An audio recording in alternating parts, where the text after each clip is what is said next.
Blog Talk Radio.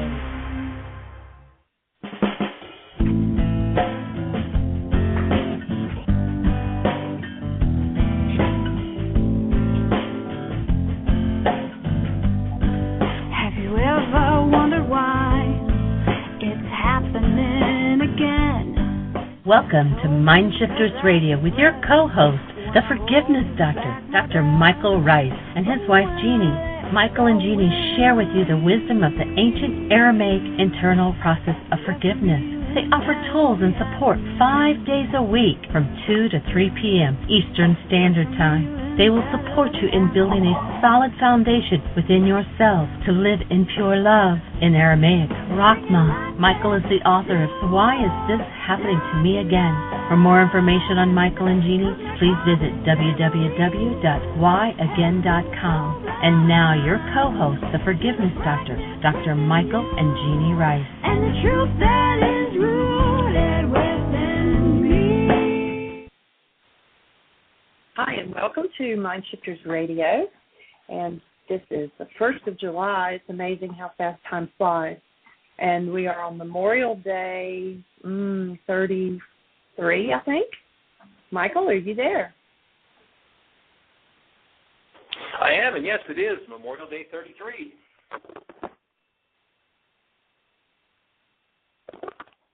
Our call-in number. Go ahead, sweetie. Our call-in number is 646-200-4169.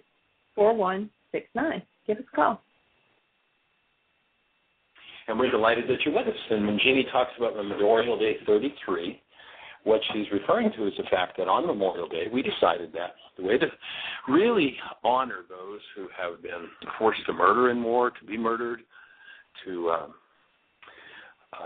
suffer horrendous sights and emotional, physical injuries, bring those injuries back to loved ones and family and community, which of course touches us all, that the way to really celebrate that was for each of us to pick something each day that we were ready to heal.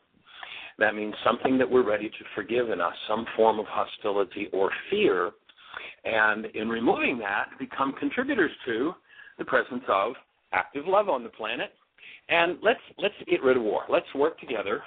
And of course, you go back all the way into the old book of James, and it says, where do wars come from? He says, do you not know?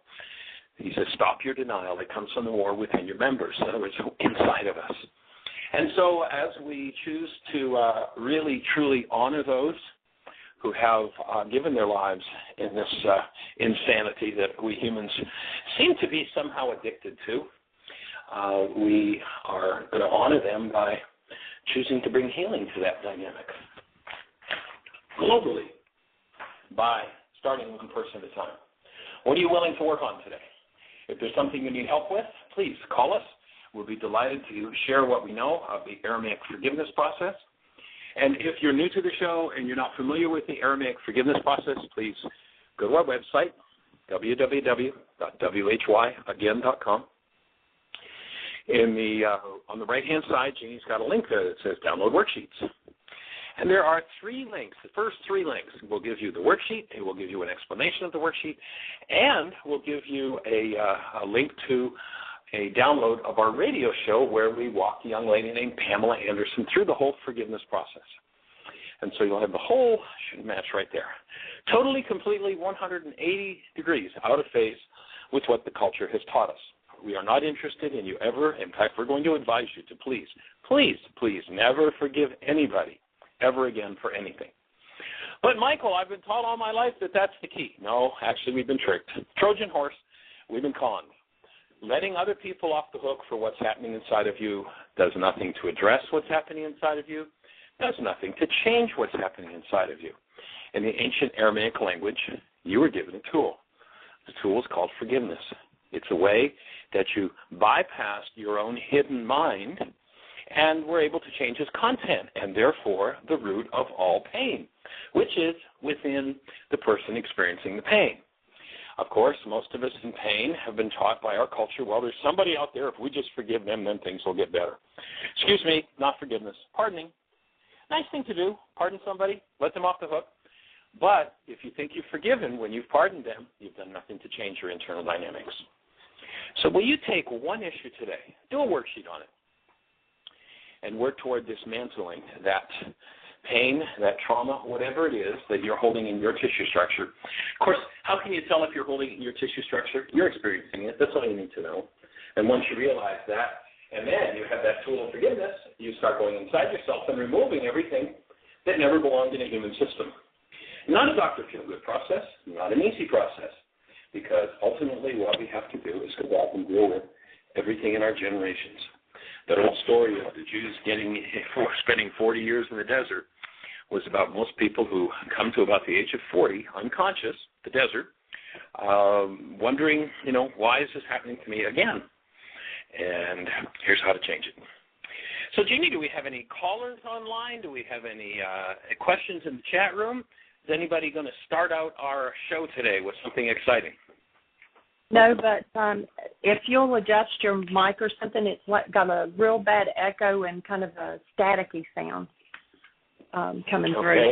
It's not very clear. But there's several people out there listening, but nobody's asking any questions. Okay. I'll tell you what. Do you have a thought you can share? And what I'll hang up? Yeah, somebody just put their hand up, so we'll do that while you're readjusting. Okay. Hi, area code. Yes? This is Nene. Hello. Hey, how you doing, girl? I'm fine, thank you. Enjoying the rain in Florida.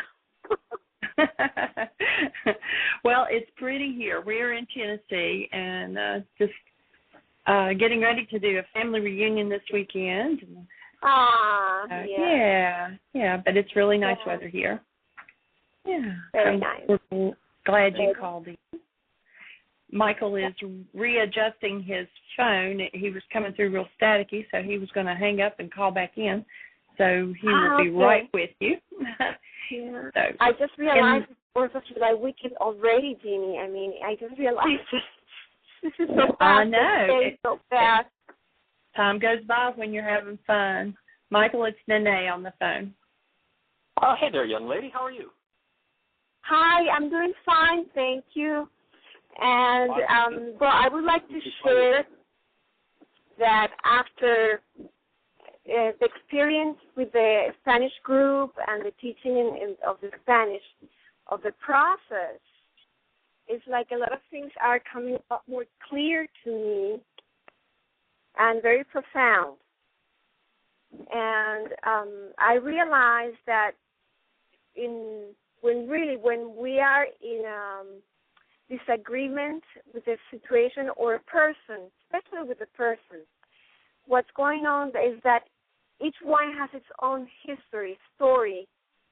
Each one has its point of view, and each individual is having his mind, her mind, getting the evidence to prove their point. So there is no way to understand, there's no way to make you understand my point. And vice versa, unless you cancel the goal, unless you cancel your desire to be right. Oh, that's a good one. That became so clear, and I understood perfectly then the Pagra. That's awesome. Otherwise, I love what Richard Bach create more distance no matter what. I love what Richard Bach says. He says we teach best that which we most need to learn. Isn't it awesome when you take it on and teach it? Yes. I am. It's like every day I have a greater awareness, and this became so clear to me.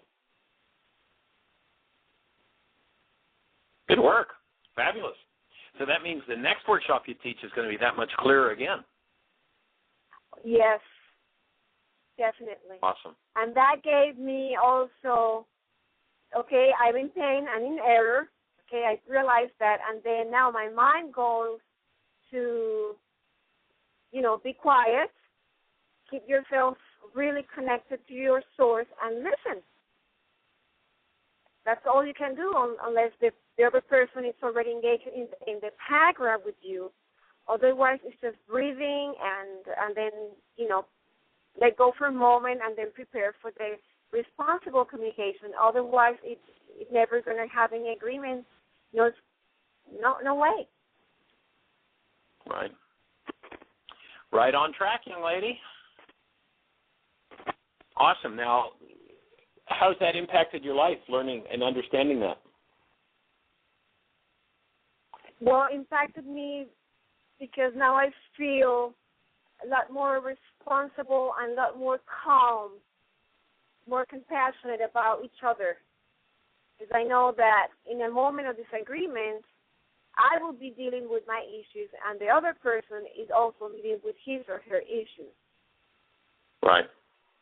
So it gave me like a broader perspective, like a more respectful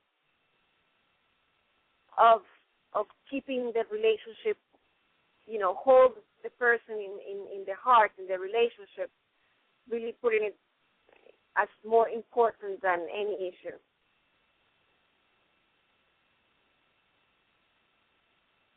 Definitely the key. Awesome. That's fabulous work. I'm delighted for you, and all the universe rejoices. Amen. As you open that space to go to deeper and deeper places and learn in new ways.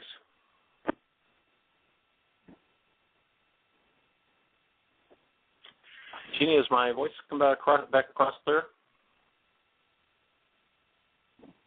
Breaking out a little. I'm breaking up? Uh-huh.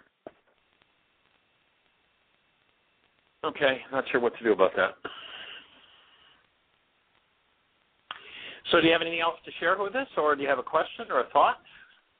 Well, if you could perhaps briefly explain about, when we have that goal and we let go the goal, what happens in the mind, in the process, and when you decide to cancel your goal to be right. Right. Well, there's a whole cascade of things happens inside of us when we set a goal, and that really is the whole key. And when we understand how to collapse that cascade, which is the exit at the whole process of forgiveness, the whole core of forgiveness, then we get to change what's going on within our own minds. And in the ancient Aramaic language, this is something that was understood thousands of years ago. And the term forgive in Aramaic, or what's been translated as forgive, is shabag. And shabag collapses. Shabag is to cancel. The literal translation is to cancel. And what happens is all that fluff, all that stuff that comes up has to collapse when you cancel the goal that's behind it, that's driving it. Ralph Waldo Emerson had an awesome quote. He said, "Get your bloated nothingness out of the way." And and he goes on to say, and when you do, you get the bloated nothings out of the way of the divine circuits. As we get our bloated nothingness out of the way of the divine circuits, then another mind takes over. We've got two minds in operation here. In fact, one philosopher, Schopenhauer, says there's only one functioning mind in the universe. And I would offer it is not the function of our bodies. It's not what fires off. If I say, don't think about the color of your car, that's not your mind in operation. That's simply a database spitting up information. And most people call what goes on in that database thinking. Yeah. And so once we collapse, once we crunch, and it's the only way to do it, to cancel that goal, shabag, to forgive, and what it does is it allows us to see into a deeper part of our minds with a higher mind.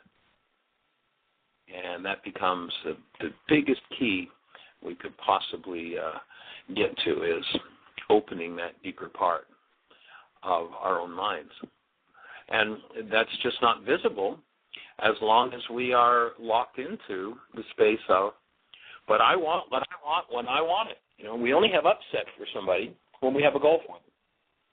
And the reason that we have upset for somebody when we have a goal for them is that we're holding that space, that goal, and putting our bloated nothingness in the way.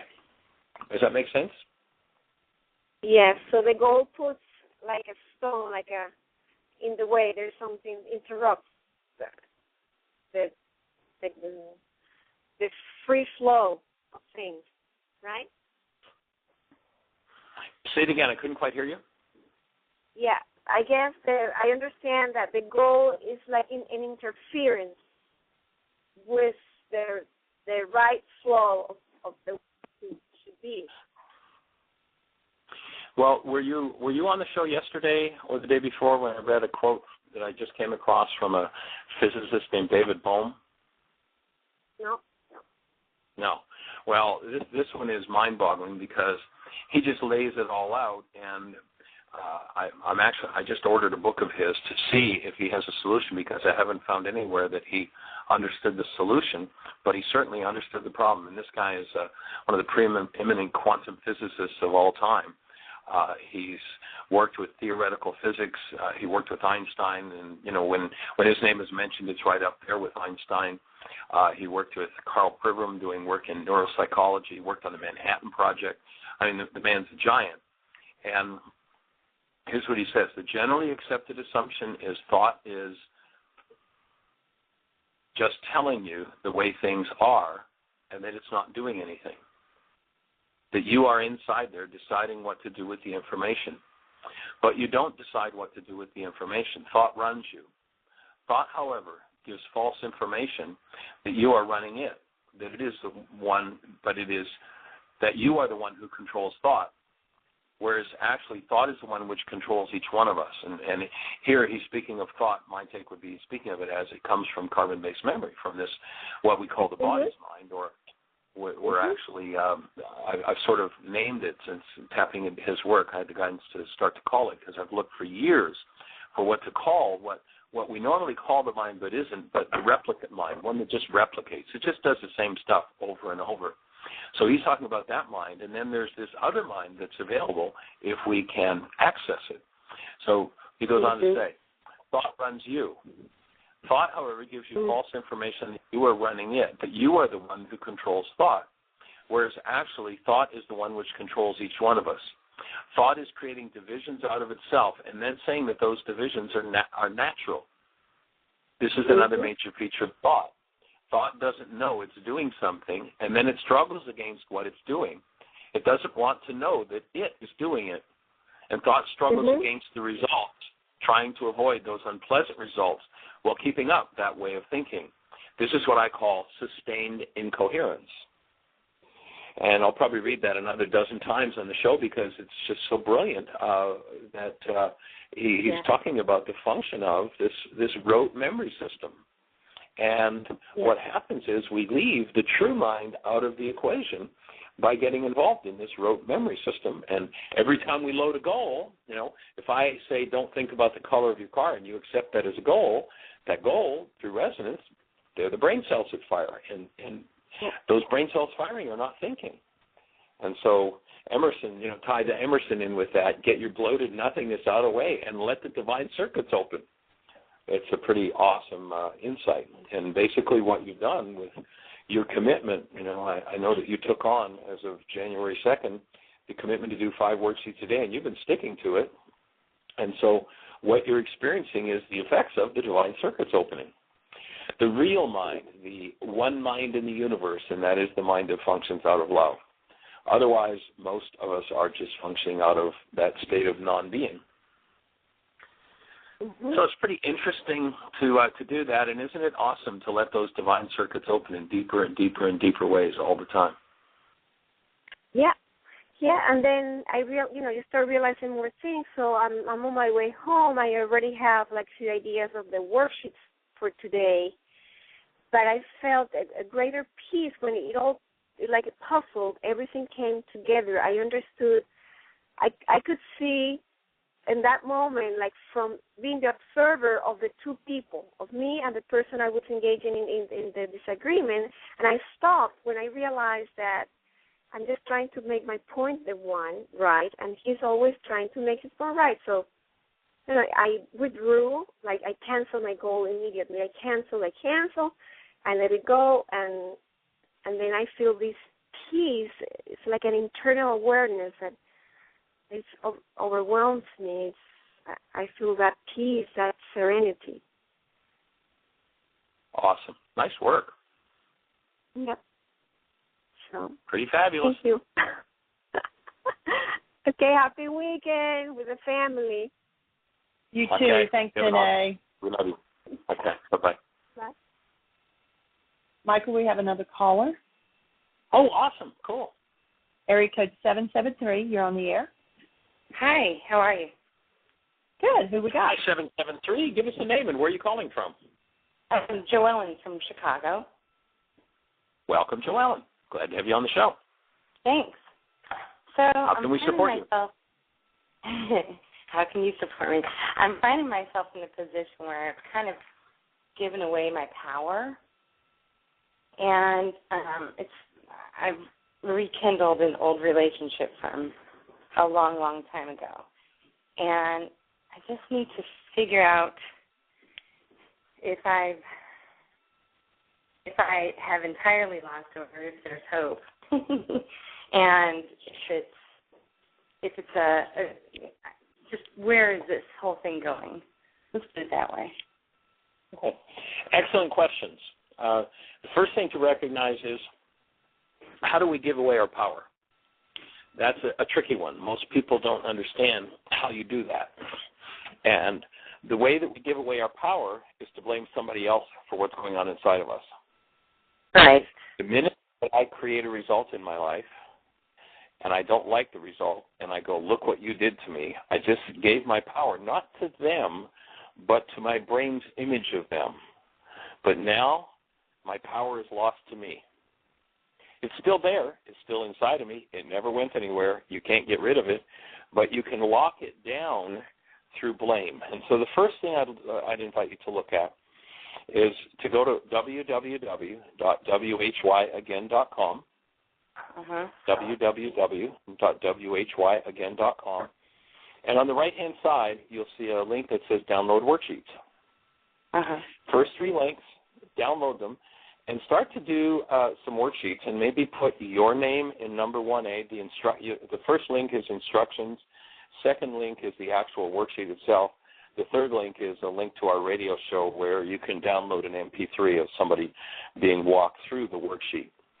So you could two different places I'd suggest you go with that is one where you make yourself the object of attention, and where there was blame involved in this relationship, and then the second one where you make this other person the object of the worksheet and how perhaps blame came into the situation. And as you do that worksheet, what you're going to find is, first of all, you're going to find your power. You're going to get your power back. You know, it's kind of like what happens when you play country music backward. You know what happens then? No. When you play country music backward, you get your dog back, you get your truck back, you get your house back. I've never heard that joke before. Do some worksheets around that, and what you'll find is you'll retrieve your power. And with your power and letting go of the pain around having done that to yourself, what you'll find is that instead of figuring it out, which is what we call one of the pseudo-solutions of the non-being mind, instead of figuring it out, you'll simply heal. And as you heal, you'll find yourself fully connected in a space where you can create what you really, truly want to create in that relationship or in any other. What we tend to do as humans is we tend to get into a situation where we have something that's painful or traumatic for us, and we deny it. Well, this isn't mine. This is somebody else's. Look what they did to me. And by doing that, we literally create an unnatural condition. It's called a dissociated mind. And when we dissociate from that thing that we've created, we now have no power over it anymore. We can't change it. What the forgiveness process does, and this is the ancient Aramaic idea of forgiveness, is that the forgiveness process shows you how to collapse all the projections, all the garbage around that dissociation, and how to come back directly in touch with your power and your dissociated mind. And then you can change the content, and you become a conscious creator in that relationship instead of just creating out of the old unconscious dynamics. Now, I know that's a big mouthful, but does that make sense? It does, actually. So my next question would be, I'm wondering if he's about ready to go on vacation, so I'm wondering if I need to discuss this with him now, or, I mean, I guess I could do the worksheet and then discuss it with him before he goes on vacation. Yeah. Or should I let it go by? Yeah, going to somebody to discuss something where you have an issue and not having worked out that issue will tend to degenerate into trying to get them to change so you can feel better. Mm-hmm. And when you try to get them to change so that you can feel better, whether it's a behavior you want them to change or a commitment you want them to make, whatever it is, so that you can feel better, is once again putting the power outside of you to feel better. You will feel better when you collapse whatever the pain is that you've hidden from yourself inside and perhaps are blaming this person for, or blaming someone. You know, it could be I'm blaming myself for it. Okay. Blaming myself so that's where that worksheet. Giving it over. Right. So that's where that worksheet on with yourself in number 1A, with your name, and doing that worksheet on you would be really very empowering. And what you want to do is move from self-blame to self-responsibility. Gee, here I am creating this situation in my life again. And so what's the first order of business? I need to look at my part in that creative process rather than just insisting that they change so that they come into line with what I want from them. And as that happens, some magical things start to occur. Okay, well, I'm looking for the magic to occur, so I'll get started on the work right away. Awesome. And if you have any questions, you know, we've got, 45 minutes or so left in the show. You might jump on the website while you're listening and do a worksheet or two and come back and see if you have a question. That'd be awesome. Okay. We'd delight to support you with it. All right. Thanks for your call. Thank you. Blessings. Okay. Bye-bye. Bye-bye.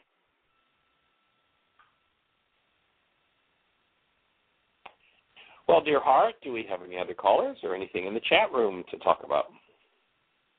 No, everybody's just sitting there listening. Nobody's saying anything. Well, everybody that's just sitting there listening, we're in Tennessee now, so we can say sitting there listening.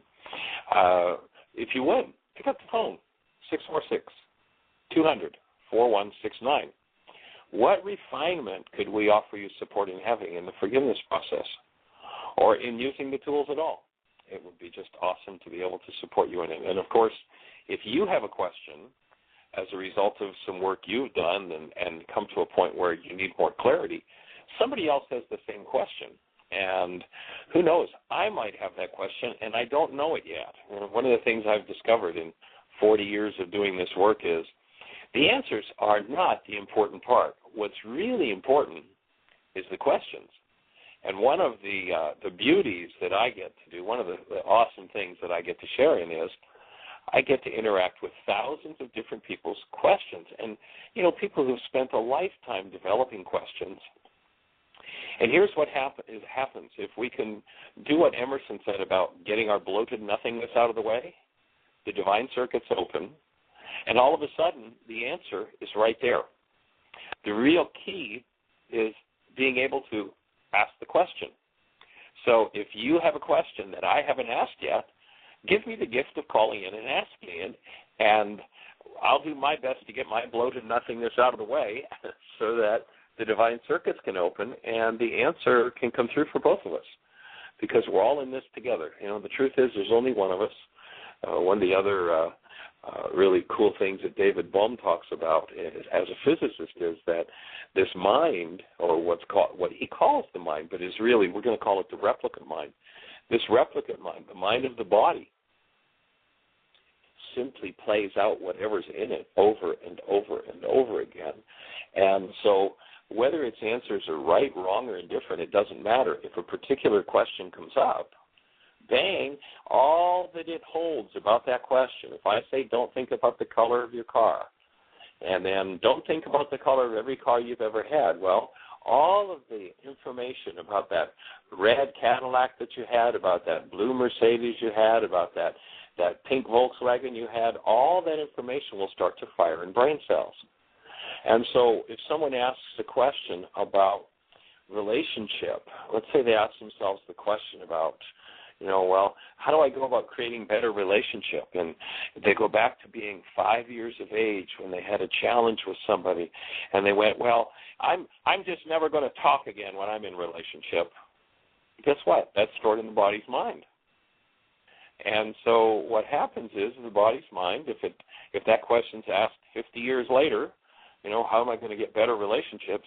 What fires in brain cells? Way back to the content from a 5-year-old that was never removed, and up comes the advice from the emotional, the high-strung, the angry, demanding 5-year-old that says, well, I'm just never going to talk again in a relationship. And people clam up and stop talking. And they wonder why the relationships don't work. Whatever advice is in there from every time in your life, and not just your life, but your generations, mother, father, mother and fathers, mothers and fathers, and their mothers and fathers. If you go back into the Aramaic language is a genetic language. When they said the sins of the fathers will be passed, yea, unto 3 and 4 generations, that wasn't about being punished. They were simply telling you how this replicate mind works. It replicates whatever's in there. And everything that your father put into his structure was stored holographically in every cell of his structure. Every thought that your mother put into her mind at 2 years of age, at 5 years of age, at 10, is stored holographically in every cell, including the sperm and the egg. And guess what? That's what wants to advise us to do behaviors. And if there were rageful feelings in that 5-year-old and somebody triggers those brain cells, the body's mind advises us. Oh, rage, that's what we've got to do. Let's do some rage here. That'll help. You ever found yourself spontaneously going into rage in a situation that didn't deserve it, and you went, what the heck is going on here? Well, you might have been listening to the advice of a 5-year-old. Maybe the 5-year-old that Dad was when, some horrific thing happened in his life, and that's stored in your structure. And so, as David Bohm talks about, there are these systemic faults within the structure. And it's amazing how many people, when you say, well, why did you do that? Well, I just felt like it. My goodness, stop doing what you feel like doing. If you keep doing what you feel like doing, you're going to end up where you've always ended up. It's time to change that. It's time to pick a conscious set of standards. Look on the website at the commitment. I promise to trust you enough to tell you the truth and treat you lovingly, gently, and with respect. Take a look at that.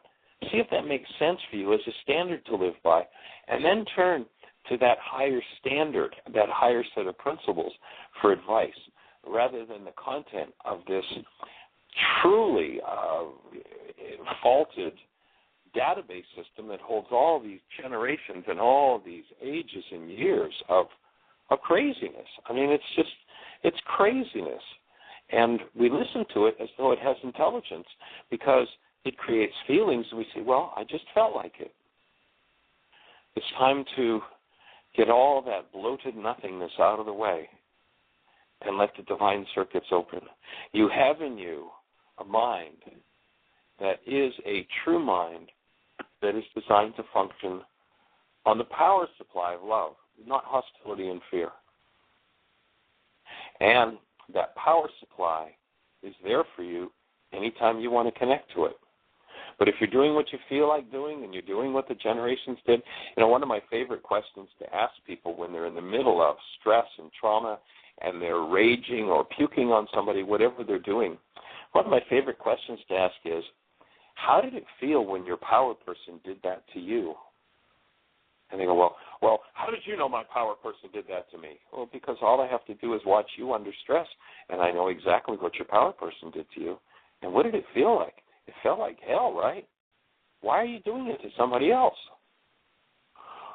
Well, what do you talk? What do you mean? What are you talking about? I just felt like it. Oh, okay. So stop doing what you feel like doing. Get sane. Get connected to those divine circuits, as Emerson called them. If you think back and imagine the moment where you first held a newborn child, you knew exactly what divine circuitry felt like. It was the absolute awesome presence of love. And that's the stuff you're made out of. That's the mind you're designed to function out of. You are not designed to function out of that mind that is just a function of the storage of information in your cellular structure, what David Bohm calls sustained incoherence. Let's join each other on this planet in getting out of the sustained incoherence. And the way you can tell if you're in sustained incoherence, hostility and fear. Let's get out of it. Let's stop it. Let's wake up. Wake up to who we are and start to function as real human lives, real human beings. What an awesome project to engage. And Jeanie, Michael, we have any another callers? caller? We do. Awesome. Welcome. Okay. Area code 816, you're on the air. Hi, Michael. It's Chuck. Well, hey there, young man. How do you be? I'm doing well, and how about yourself? I know you're doing well. I am blessed and highly favored. We're in East Coast time now. We're in Bristol, Tennessee. Oh, really? Yeah, getting ready to go do a family reunion out at the family farm in Virginia. Yeah, I heard that. I heard Jeanie saying that earlier. So, just wanted to ask you about this is about Magda and I and our relationship, and we've had some trust concerns come up, if you want to call them issues, trust issues, and you know what I'm talking about. We've talked with you about this before, but it really gets into her trusting me and me having issues that come up around being trustworthy. Right. And I just the perfect matching banks of garden. I think I've heard it called that before. But I would just like to hear your thoughts around that. Well, if I have some form of hostility or fear, have you been on the show for a little while now today? Excuse me? Have you been on? Did you hear the stuff that we were talking about earlier, the last 20 minutes or so? Oh, certainly. And I definitely connected with some things around that. So cool. So what David Bohm speaks about, and I actually read a whole quote from him yesterday, actually the last 2 days, we'll probably do it another dozen times, but what Bohm says is that the problem we have is that we apply thought, or what the world calls thought, it's just a carbon-based memory system running its stuff, to whatever issue's going on, and as we're applying thought from an inherently faulted system, that is, a faulted system of thought, if there's any form of hostility or fear in that faulted system, and we call on it, it's going to give us insane answers. And so the core of the forgiveness process is, well, let's clean out, let's collapse through forgiveness all of the insane answers my mind has, so that those divine circuits can open and I connect to my true being. And so it sounds like at this stage you're having the opportunity to do some worksheets around being trusted and being trustworthy. And I know that you've done 1 or 2 worksheets on that maybe in the past.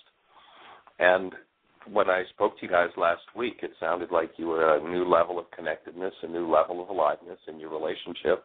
Is that accurate? I think so. I think that's ongoing. So then hitting a new level means that now that you're at a new level of vitality, you can go to a new depth of that particular issue and clear it out. And, of course, Magda, feeling like she can't trust or be trustworthy, then she gets to go to a new depth in her process, having hit a new level of vitality, until you get to a full 10, and the whole issue is dumped and done with and finished forever. But that one takes commitment on every level to get to, because as long as we're using the drug of hostility, we lower our vitality level. If we're using any kind of drug at all that the world offers us, whether it's sugar, caffeine, nicotine, junk food, legal or illegal drugs, then we keep our vitality lower, and when we're at a lower level of vitality, there's no way that full issue can surface, because the body-mind unit has this built-in suppress mechanism. I have to protect myself against this. And so each time you get to a new layer of vitality, you'll get to a new level. And the intensity involved is one of the things to be aware of, because until you get to the higher levels of vitality, you never really move through those deeper layers and those deeper issues. You know, there's an awesome statement in the book of Job where you kind of get a sense of how intense Job's process is by the length of the intermission he asks for. So Job is going through this stuff, and he's like, God, please, just give me an intermission. And the intermission he asks for is, just give me time to swallow my saliva. You know, things had to be pretty intense to say that, you know, that's all the intermission that he wanted. And in that healing process, it will come to a new place and a new depth of the opportunity to move through those layers and those issues. And if you just keep remembering, there are divine circuits that will handle it if we can get our bloated nothingness out of the way. And so the goals, you know, from your side, it would be, I cancel my need to be trusted, to be trustworthy. I cancel my need to have integrity. And then from Magda's side would be probably similar ones. And I cancel my need to be able to trust. I cancel my need to feel safe in this relationship. And, of course, all those things sound to the replicant mind like, well, that's ridiculous. Why would I cancel those? I deserve those. That's right. You deserve those, Creator. Why haven't you created them yet? It's because there's a part of your mind that says you can't have it and you don't deserve it. And each time you cancel the goal, you get to look at the bloated nothingness, pain that lies underneath. And by opening those divine circuits that Emerson talked about, you get to clean out that old garbage. And you rise still higher to the next level of vitality, which means the next layer of hell gets to break loose until you're complete with that issue. And, of course, when they asked the man named Yeshua, well, how many of these worksheets do we have to do? They asked him, is 7 enough? In Aramaic, his answer was no. He said 77 times 70.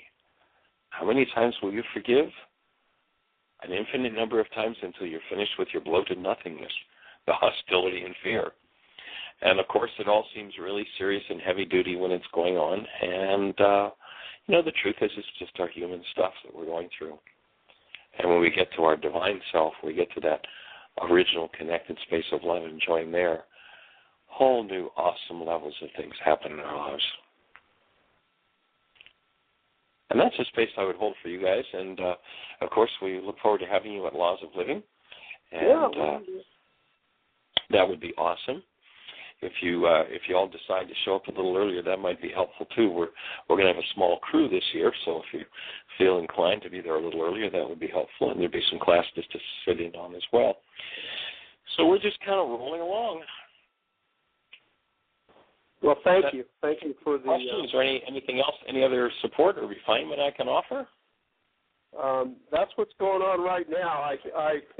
I was at an intensive asking you about this. I know I'd get all of the above. Yes, you would. You know it.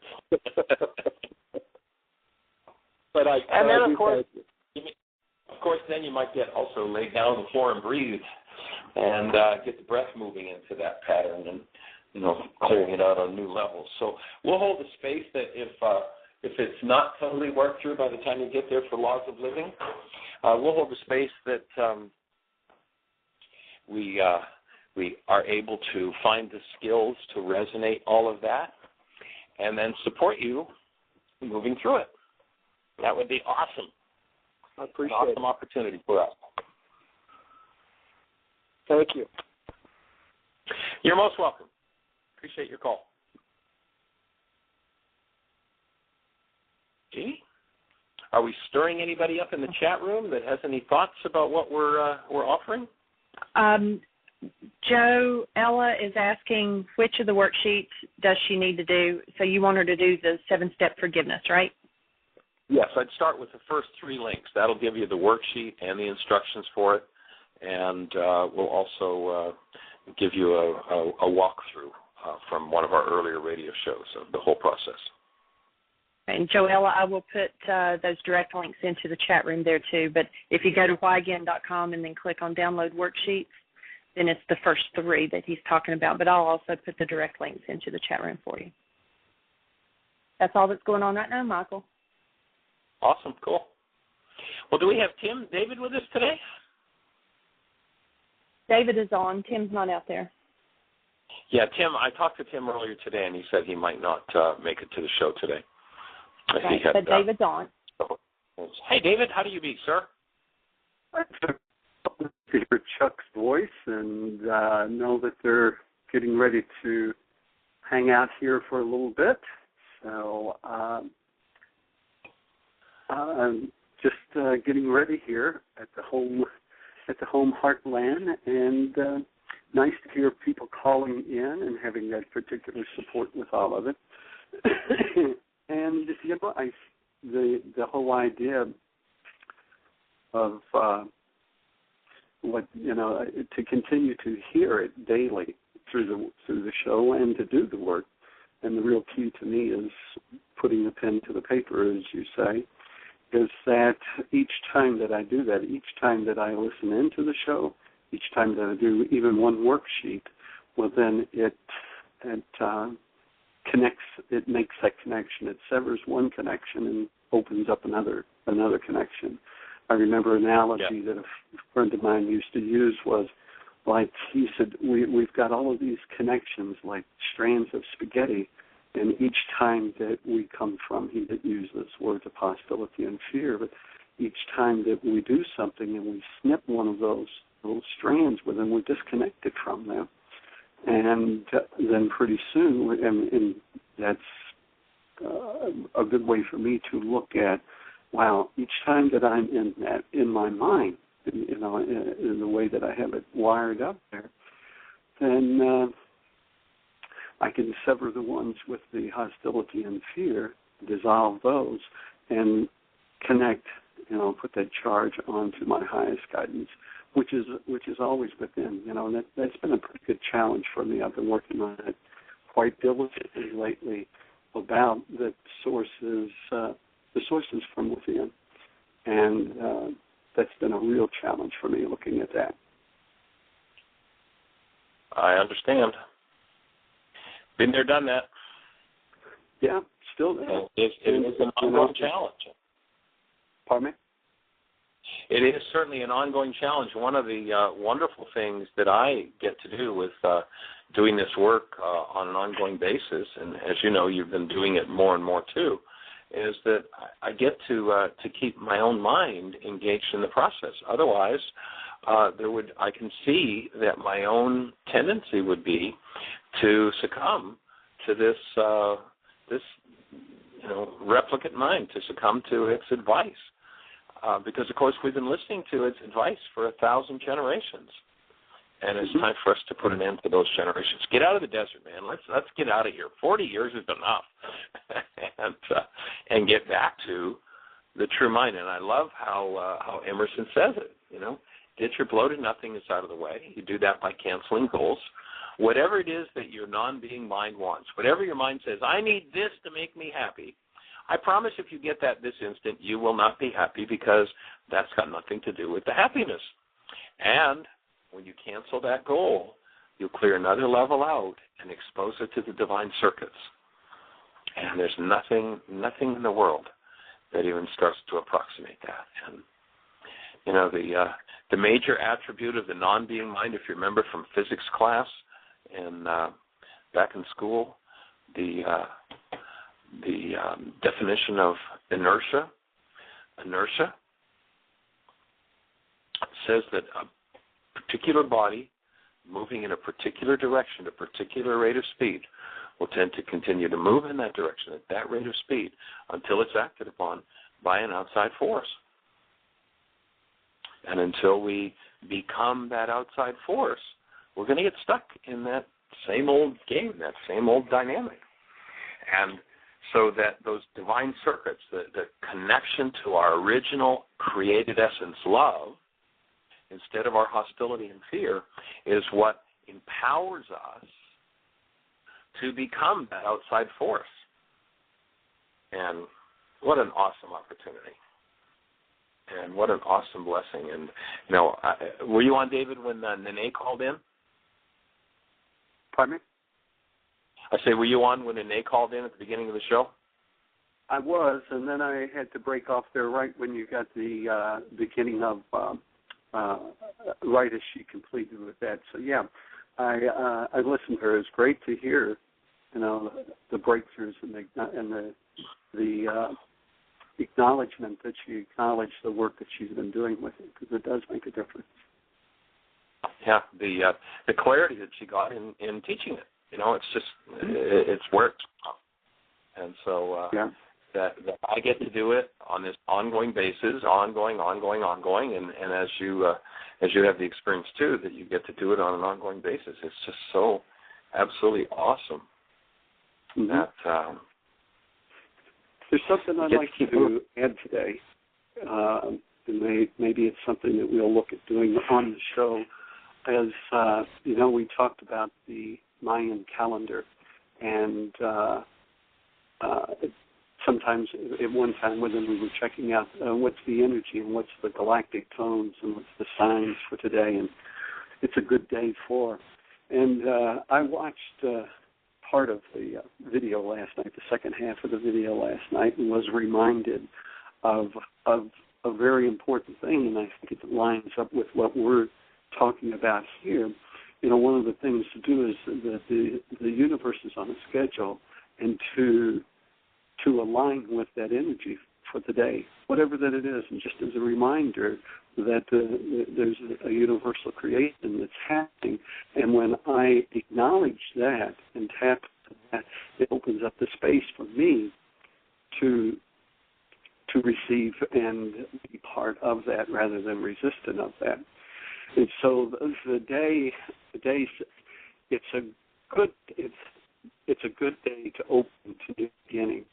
I thought it's quite appropriate. And the galactic tone is 11, which is resolution, and 11 assist every new creation to find its place in the universe.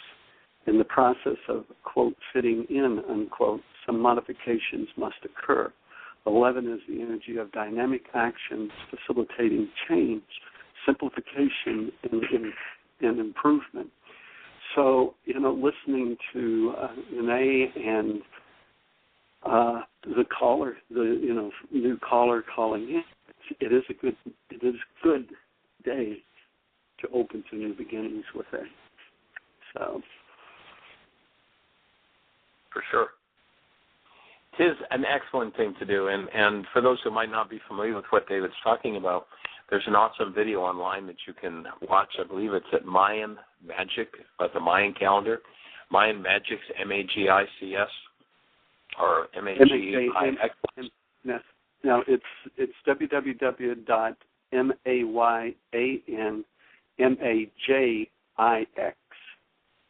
MAGIX. Anyway, there's an awesome video there you can watch for free of a fellow named Ian Lungold doing a presentation on the Mayan calendar, and where they've got this 2012 thing wired that, there's all this horrendous destruction and all happening. The Mayans would laugh at us at that interpretation. Here we are, the old mindset of the gods want to keep us in fear. But he very beautifully explains the process and how there is going to be a shift. It's not the end of the world, but it's the end of a phase in that calendar. He lays out the whole calendar in a really beautifully done presentation. But the shift that's happening is a movement where the Mayans used this particular, 3 calendars ahead, they used this particular calendar to determine what their support was for the day in their lives, for their purpose. What's the universal energy bringing to me to support me with today? And what he points out is that this shift at the equinox in 2012 is a shift from the energetic support of control and manipulation into ethics and morals.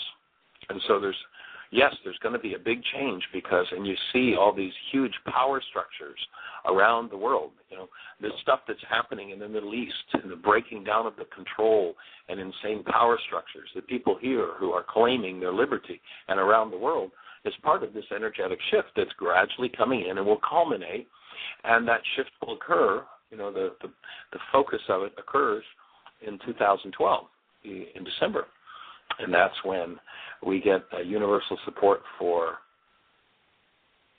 aliveness, integrity. It's an awesome process. Yeah, you know, Michael, one of the words that's been shifted and changed, and they talk about, you know, it's the end of the world, and that language, they never used the word world. They had it's the end of that age. It's going into a new age. It's leaving the Pisces age and going into the Aquarian age. It's not the end of the world. It's of that energy, as you were talking about. So it is a good thing to someone's interested in going in and watching it and listening to it. Gives new brain cells to and new meaning to understanding of what really is going on. Yes. And it's an awesome time to be playing the game. What an exciting time to be alive on planet Earth with all the stuff that's going on, all the awesome opportunities that are coming forward. It's just fabulous.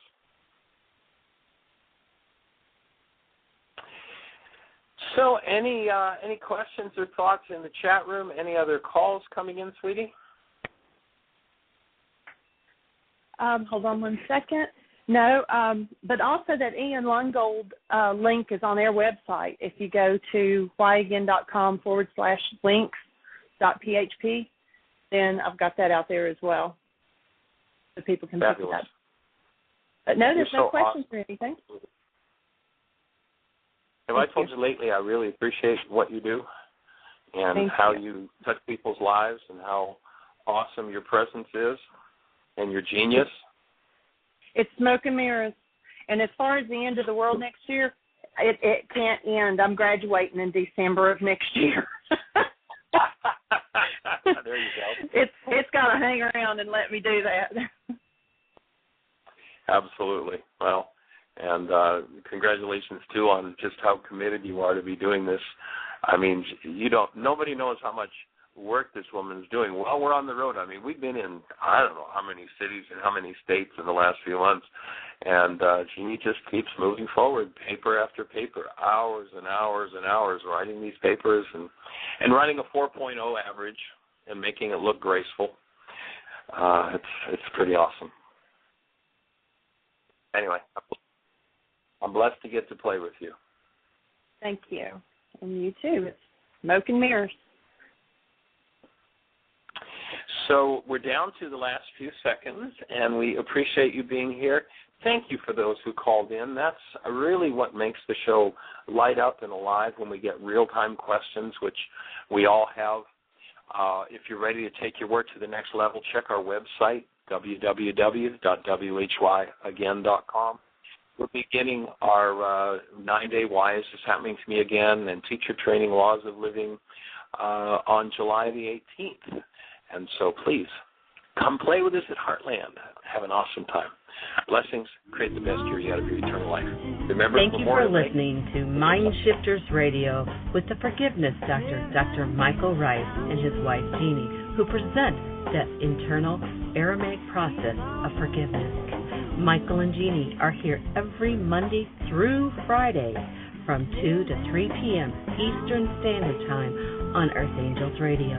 For more on Michael and Jeanie, please visit www.whyagain.com. That's www.whyagain.com.